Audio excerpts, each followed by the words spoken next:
Une femme était liée par le péché. Elle n'en sortait pas. Et un jour, pendant qu'elle était dans le péché, un homme de Dieu avait un don de révélation. Il pouvait voir dans l'invisible.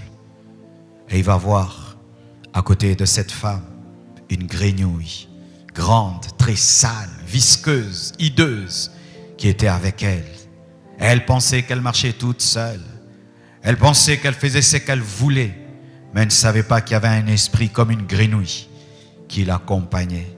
Si tu pouvais voir dans l'invisible les choses qui se passent, ces esprits qui attendent que tu pêches pour entrer dans tes enfants.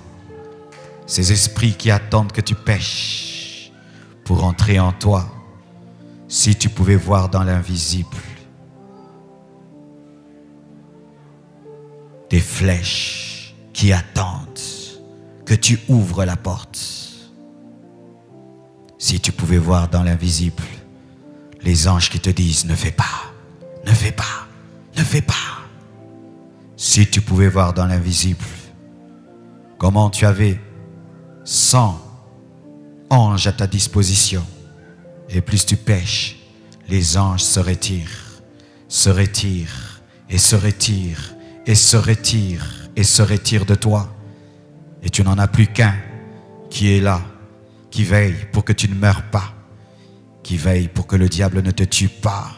Mais tu as perdu tout ton bataillon à cause du péché. Et le dernier ange qui est resté, si tu persistes dans le péché, s'en ira.